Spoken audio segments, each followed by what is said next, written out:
All right, welcome back everybody. Today is going to be No Time by the Guess Who, great Canadian rock band from late 60s, early 70s, and always love this song. This is a really fun tune, pretty easy in terms of chords and parts, but it got some very interesting, very clean guitar lead, little noodling that goes on, and just an epic fuzz tone that you hear throughout on this song. And I want to spend some time with it. Love it.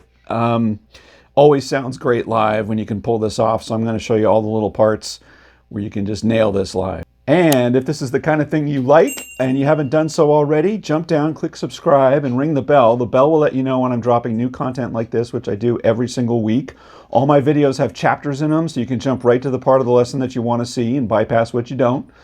And if you're looking for other ways to support the channel, I really appreciate that. There's thanks, which is like throwing a tip in the tip jar, or you can join my Patreon page where I post chord charts and tabs for all the lessons that I do on YouTube, like this one. All the links are in the description below. Check it out. All right, so No Time. So this is really fun. There's going to be a couple of guitar parts that I'll outline here, and then we'll definitely cover the fuzz tone and the lead and tell you what gear I'm using for that. Okay, so I'm going with my SG for no specific reason. I have no idea what guitars were used on this, but fat sounding guitar. And so first, let me talk about the chords that are going to be going on. So there's an acoustic guitar that runs through the whole song, pretty low in the mix. But it's a great way to sort of illustrate the chords that take you through the verses and the different parts throughout. So let's first nail those chords, okay? Okay, so the chords, it opens with a little drum fill and then it goes into the little fuzz lead. But the chords behind that are D, what I'm calling an F sharp, an F major 7, I guess, G, and D. No time for you. So that runs around that whole part, and then it ends on the just holds that chord, and then it goes to the, I don't know, the bridge section, I guess. That's a G, D, A minor. Everyone plays a C there, but it's better if it's an A minor. The bass hits an A note, and I think that's really the chord that you want to hit there. Right? So, no time left. Seasons change, and so did I. Now you go to your C, B minor, again. No time left for you. No time left for. And then you hang on your B minor. Crap. And then you're back to your D.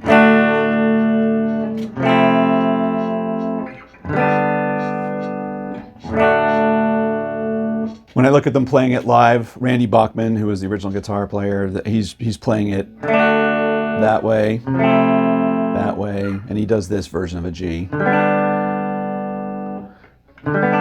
But if you just play a regular G, it's going to sound great too. So that's really all the rhythm parts. There's an outro section where it goes back to that.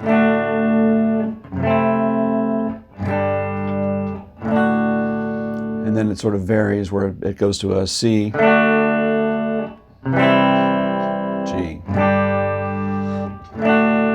It's all during the sort of fade out. It oscillates between those, but those are the chords. That's the chord base for everything that we're gonna do.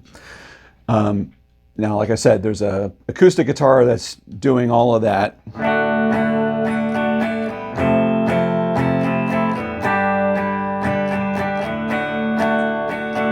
Throughout the whole thing. There's an electric that just plays whole note chords, just a strum on the 1 for each one of those measures.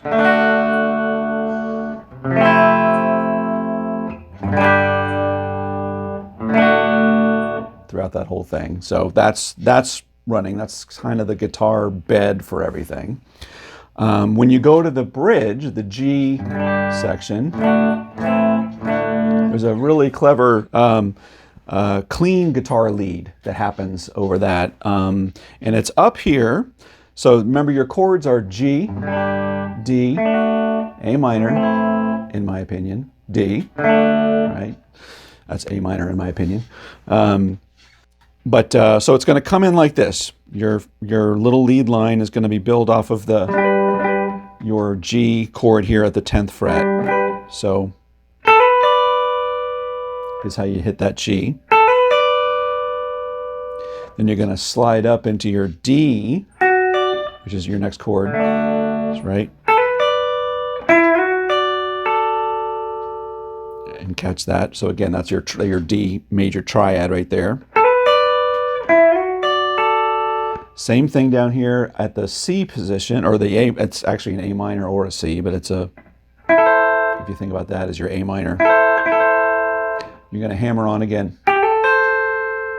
and then right back to your D.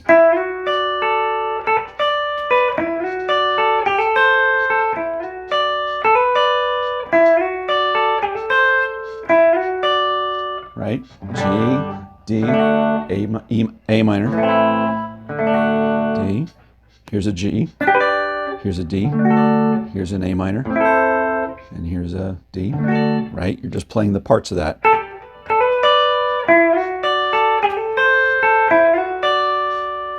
And then when it goes to your C and your B minor, he actually drops out, and you don't hear the clean guitar on that part for the first sort of measure. And what he does is he's going to transition to a little lead fill that he does, climbing back up again based on both of those chords. And on the stereo mix, you hear one guitar panned right and the other guitar panned left. So the first guitar, or guitar number 1, I'm going to call it, is going to come in like this, right?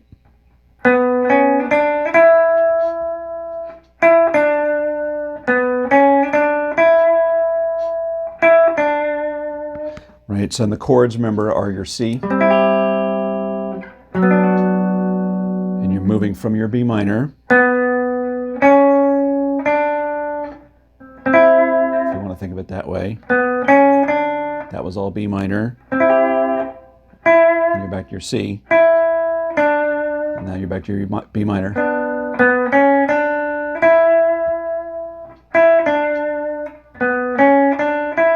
On top of that, on the other side, is a harmonized line that's going to go like this.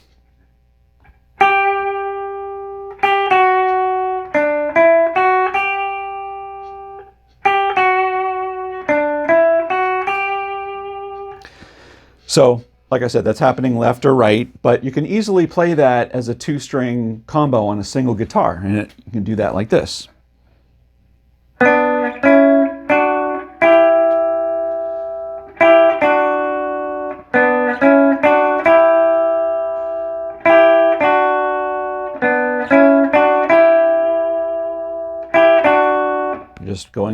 You're just oscillating between a part of a C chord and a B minor chord.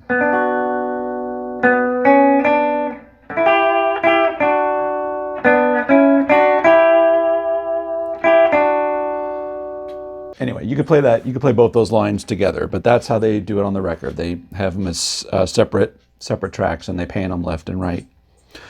All right. So with that, let's talk about the fuzz tone. So I'm using, by the way, the Boss Wazacraft fuzz, which I am in love with. All the Wazacraft stuff and all the Boss stuff I love. They're just simple. The controls are easy, very familiar, at least to me. Position number 1, it's got all the Wazacraft pedals have sort of a dual, I don't know how to say it, sort of a dual capability to them, where they, whether it's a chorus or fuzz or distortion or whatever it is, they've got sort of 2 modes to it. And it's extremely useful. This one does sort of 2 different voiced fuzz circuits. So the one I'm using is the one to the left, whatever that one is. Alrighty, and I've got the fuzz cranked all the way up. And what I like to do when I'm using fuzz is I actually like it on the neck pickup, and I actually roll the tone back on it. It gets a little bit more of a characteristic to the fuzz. This is with the tone up. And when you roll the tone back, it just sort of, it rolls off some of the crisp highs, and I tend to think it sounds more like what I'm hearing on the record. But let's talk about that little part, okay? It's going to go like this.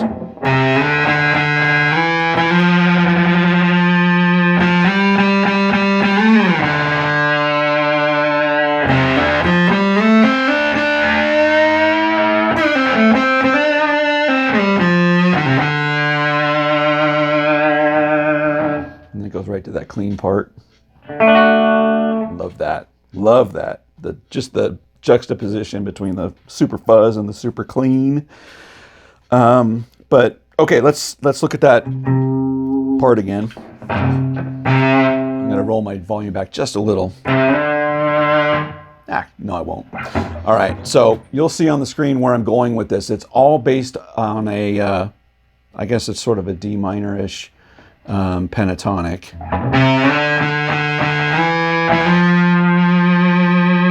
All on the A string.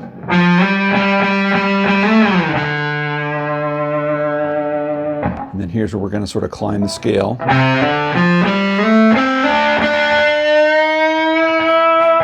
And like holding that bend up.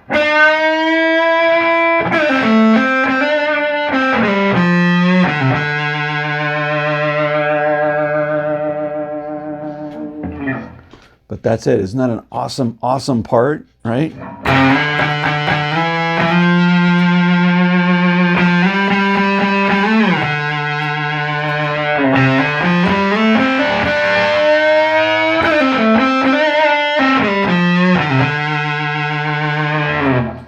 All right. And that's pretty much it. The outro, he does a couple of vampy things that he does based on D in that fuzz tone. He's like, you know, when the chords go from a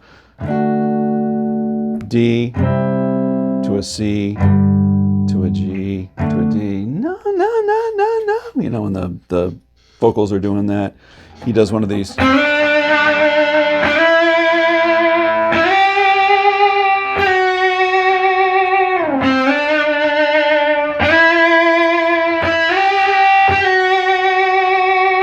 And then otherwise, he's just doing little leads that are off of the basic, you know, position 1 minor pentatonic D.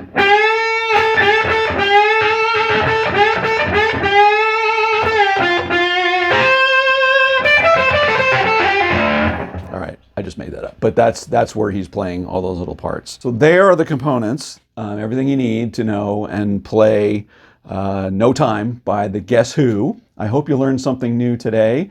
If you haven't done so yet and you like what you saw, I invite you to jump down and click subscribe and ring the bell, because that'll tell you when I'm dropping new content, and I do that every single week. Let me know in the comments what you thought about this one, and if there's another song you want me to take on and do, let me know that too. And until next week, take care, everybody.